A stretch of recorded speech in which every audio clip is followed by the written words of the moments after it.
मेरो ड्रेस मिल्दैन दा बेना आज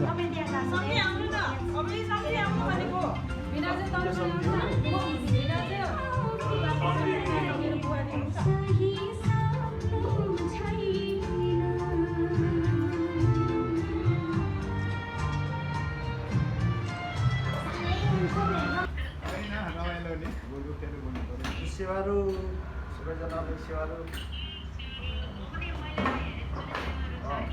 अब मैले के भन्नु अनुभव वास्तवमा सबैभन्दा पहिला यो भन्नु सुरु गर्नुभन्दा अगाडि हिजो एकजनाले फेसबुक पोस्ट गरिरहेको थियो यो आइजियो हुन्छ चाहिँ के गरेर अब अहिले आउने बित्तिकै एकछिन हल्लिएर धान्नाचेर यो गरेर यहाँ उहाँ भनेर भनिरहेको थियो क्या वास्तवमा तर यथार्थ यथार्थ चाहिँ कस्तो छ भने आफू अपडेट नहुने क्या बिचरा उहाँको पनि अब त्यसमा दोष छैन क्या उहाँ हाम्रो त्यो संस्कारको दोष हो कि किनभने म चाहिँ वास्तवमा हिन्दू भाषा संस्कृतिको क्षेत्रमा लामै समयदेखि आएको मान्छे हो वास्तवमा चाहिँ उहाँहरू अहिले उहाँ चाहिँ अब झापाको याक्थुङ चुङलुङको कार्यकर्ताले याक्थुङ किराले याक्थुङ चुङलुङको नाम राख्ने बेलादेखिको मान्छे म चाहिँ जतिखेर त्यो स्थापना गरियो त्यो स्थापना कालदेखिको मान्छे हामीले त्यसरी गरिआएको त्यस कारण त्यसलाई कुन उद्देश्य कसरी के लाने भन्ने कुरा त्यति हुँदाहुँदै पनि फाटाफुटा यदाकुदा यस्ता कुराहरू आउँछन् तथापि सभ्य तरिकाले शिष्ट तरिकाले आलोचना होस् भन्ने नै चाहन्छु म आलोचना होस् कमेन्ट होस् सुधारिएर जाउँ भन्ने हो तर मान्छेले अलिकति अस्वस्थ भन्नाले किराएर त आफूभन्दा एकदम के भने तल्लो लेभलको शब्दहरू प्रयोग गरेर गर्छन् कि अनि मलाई कहिलेकाहीँ विरक्त लाग्छ कि अनि कहिलेकाहीँ चाहिँ हाम्रो चाहिँ यसरी क्या अब यो लिम्बूहरूको चाहिँ अरूको मलाई थाहा छैन अरूको गर्छ गर्दैन थाहा छैन तर लिम्बूहरूको चाहिँ उहिलेदेखि नारायण पूजा गर्ने चलन छ नि थाहा छ होइन नारायण पूजा यसो भाले यसो लाम्दो भाले राखेर गर्ने चलन छ कि त्यो चाहिँ लिम्बूहरूको मात्रै छ जस्तो लाग्छ कि अरू गर्दैन त्यसको अर्थ चाहिँ के भन्दा हाम्रो लिम्बू कम्युनिटीमा लिम्बू सोसाइटीमा यो नाहेममा भन्ने चाहिँ पहिलादेखि अलिक भएको हो कि जस्तो लाग्छ है कता कता यो पनि हुनसक्छ अब मैले त्यो कुरालाई त्यही ढुङ्ग्याएँ अब समग्रमा एउटा भाले चाहियो क्या नौसिङे अब समग्रमा भन्नुपर्दाखेरि पहिले के भने वास्तवमा हाम्रो कल्पना सुर्तीले धेरै पहिलादेखि नै भनिराख्नु भएको थियो अस्तिदेखि लो है भने हुनु अनि मैले अब म न फिल्म म्युजिक भिडियो यस्तो उस्तो खेल्ने हिँड्ने त्यस्तो खासै त्यस्तो रहरमा पनि छुइनँ त्यस्तो पनि छैन तर उहाँले भनिराख्नु भएको थियो भन्ने भएपछि अब आखिर यो हाम्रै भाषा संस्कृतिमा कुनै न कुनै हिसाब किताबले हाम्रो कल्चरको संरक्षण विकासमा थोरै भए पनि योगदान पुग्न सक्छ भने म भइदिँदा के बिग्रिन्छ त जान्छु नि एक दिन गएर म फेरि म धान्नाथमा काठमाडौँमा फेमस हो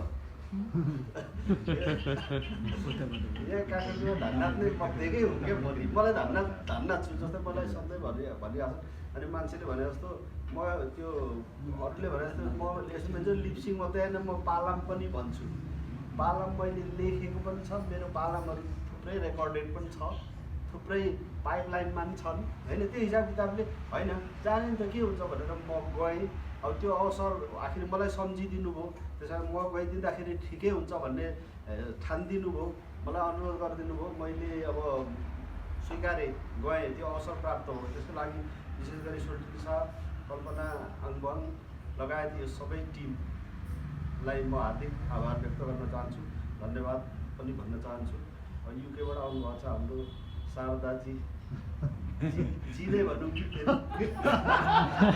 अहिले जी मात्रै भनिरहेको अनि उहाँले पनि उहाँसँग नि काम गर्ने अवसर प्राप्त हो र यहाँ अन्य थुप्रै साथीहरू त धेरै हाम्रो के अरे इन्द्रजी यता हाम्रो रुद्र भाइहरू हामी लक्ष्मी यता योगा सुक्ने हामी त पहिला पनि यस्तो कामहरू गरिरहेको छौँ भेटघाट भइरहेको हुन्छ धन्नाची पनि राखेको हुन्छु पाल्लाम भनी पनि राखेको हुन्छु त्यसलाई मैले चाहिँ विशेष त्यसलाई एउटा क्लिपको रूपमा भन्दा नि हामी चाहिँ युजुअल हामीले जे गरिआएको थियौँ त्यही कुरो चाहिँ गरे अब म त बेला बेला यहाँ मलाई धन्नाथले कार्यक्रमहरू भयो भने फोन आइरहेको हुन्छ त्यता आज छ है भनेर आइरहेको हुन्छ क्या म गइ पनि राखेको छु त्यस कारण यसलाई त्यही रूपमा लिएको छु र यसले चाहिँ समग्रमा भन्ने भने वास्तवमा भन्दा चाहिँ अब लोपोन्मुख अवस्थामा छ।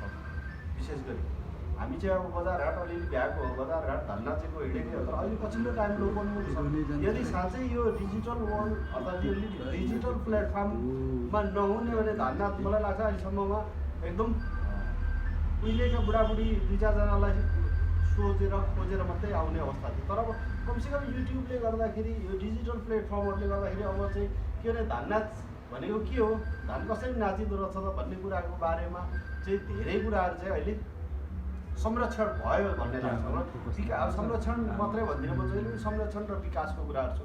अब यहाँ यो यसरी धान नाच्दाखेरि यसरी यो क्लिपहरू बनाउँदाखेरि के हुन्छ भन्दाखेरि खासमा पालमको मर्म चाहिँ मरिरहेको हुन्छ।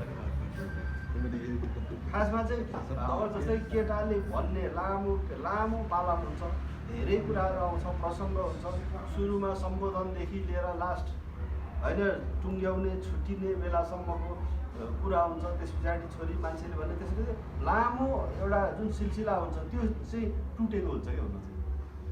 तर त्यो टुटेकै भए पनि त सही कमसेकम धाननाथ भनेको यो हो भन्ने किसिमले त संरक्षण भयो। अनि जस्तै यो पालाममा चाहिँ ठ्याक्कै मलाई अझै अब एउटा सकारात्मक कुरो लाग्यो कि भनेदेखि यसमा चाहिँ त्यो अब नेपाली भाषामा छ, मिक्स छ क्या। त रियालिटी वास्तवमा धाननाथ गाउँघरमा त्यस्तै खाले एकदम प्योर लिम्बू भन्ने यहाँ गर्ने चलन छ कि अहिले त्यो भाषाको हिसाबमा। तर त्यो नभएर अहिले चाहिँ त्यो त्यसरी नै नेपाली अब लिम्बू भाषा त के अब अहिले त अङ्ग्रेजी मिसिन थालिसक्यो, अङ्ग्रेजी मिसाएर धाननाथ चिन्छ। त्यस्तो पालमहरू शब्दहरूको चाहिँ संरचना चाहिँ शब्द रचना चाहिँ त्यसरी भइरहेको हुन्छ। तर अब यसले कमसेकम म जहिले पनि के भनिरहेको छु भने जस्तै नेपालीमा पालम बनाउँ न, नेपालीमा लेखेर शब्दहरू लेखेर चाहिँ बनाउँ भनेर मैले नेपालीमा पालम लेखेको पनि छु क्या है। त्यसको अर्थ चाहिँ के हो भन्दाखेरि अहिलेको नयाँ जेनेरेसनले त बुझ्दैन नि त लिम्बू भाषा भनेपछि। तर नेपालीमा भयो भने चाहिँ पालमको सुरुवात कसरी हुँदो रहेछ त, उज्यालो घिउए हजुर जिउए भने जस्तो धान्छरी बिर्से हजुर जिउ। अब त्यसरी सुरु गर्दै होइन अनि सरिलो सल्ल ज्यासन अल्ल भन्दै भन्दै होइन त्यसरी चाहिँ त्यस पछाडि आज चाहिँ यसरी हामी चाहिँ होइन अब भेट भयो, यसरी चाहिँ यो के अरे भयो। त्यस पछाडि लङ टर्म लामो त्यसको सिलसिला कसरी जाँदो रहेछ त भन्ने कुरा, पालनको सिलसिलाहरू कसरी गइराखेको हुँदो रहेछ त भन्ने बारेमा चाहिँ के अरे जानकारी हुन्छ कि। त्यस कारण जसले लिम्बू भाषा प्योर बुझ्दैनन् उनीहरूको लागि यस्तो किसिमको यो जुन नेपाली भाषामा लेखिएका पालमहरूले एकदम इम्पोर्टेन्स हुन्छ।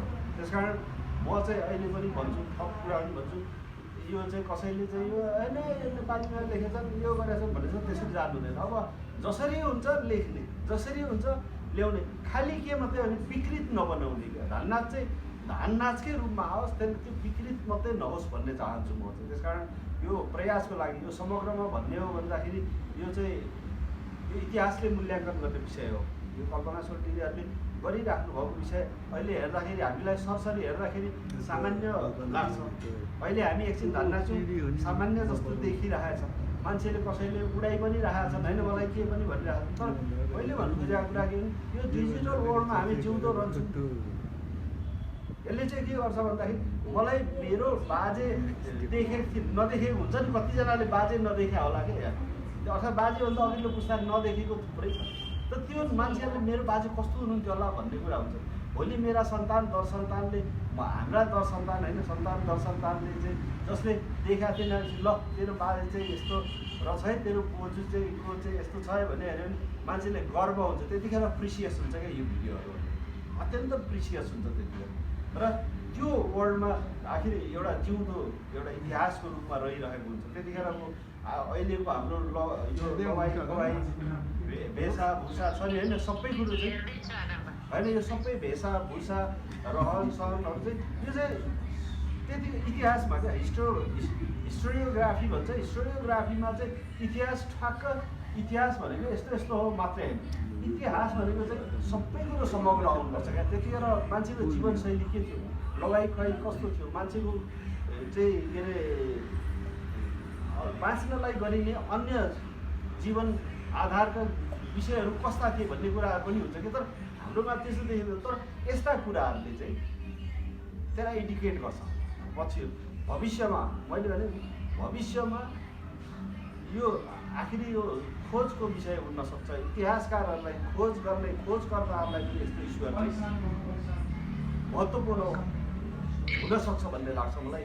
र यो यसरी यो समग्र यो चाहिँ हाम्रो चाहिँ एउटा लिम्बूहरूको स्पेसली लिम्बूहरूको संस्कृति संरक्षणको सन्दर्भमा जसरी कल्पना सुर्खेतले अब विदेश बसेर बाहिर बसेर नि निरन्तर लागिराख्नु भएको छ, प्रयास गरिराख्नु भएको छ, त्यसको लागि एकदमै उहाँलाई हार्दिक आभार धन्यवाद व्यक्त गर्न चाहन्छु। र वास्तवमा यहाँ हामी यहीँ बसेर गर्न सकेका छैनौँ, यहाँ हामी नगरेर पनि हामी त वास्तवमा लज्जास्पद हो, शर्मको विषय हुन्छ भन्ने लाग्छ मलाई। त्यस कारण त्यो उहाँले गरेको काममा थोरै भए पनि टेवा दिने, थोरै भए पनि सपोर्ट गर्ने, सहयोग गर्ने अवसर हामीलाई प्राप्त भयो।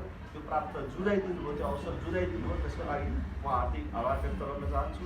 त्यसै गरी यो टिमको लागि यसको लागि यो एउटा परिकल्पना गरेर हाम्रो लोकेन भाइ यो यसको निर्देशक हुनुहुन्छ, हाम्रो यसको व्यवस्थापन गर्नुभएको हाम्रो इन्द्रजी, उहाँ अघि भनिसक्नु भएको छ, उहाँ अन्य भाषी हुँदाहुँदै पनि उहाँले लिम्बू भाषाप्रति यो लगाउनु भएको ऋण छ, यो गुण छ, यसलाई हामीले तिर्नुपर्छ है लोकेन भाइ, शेर्पा भाषा तिर्नुपर्छ भन्ने लाग्छ।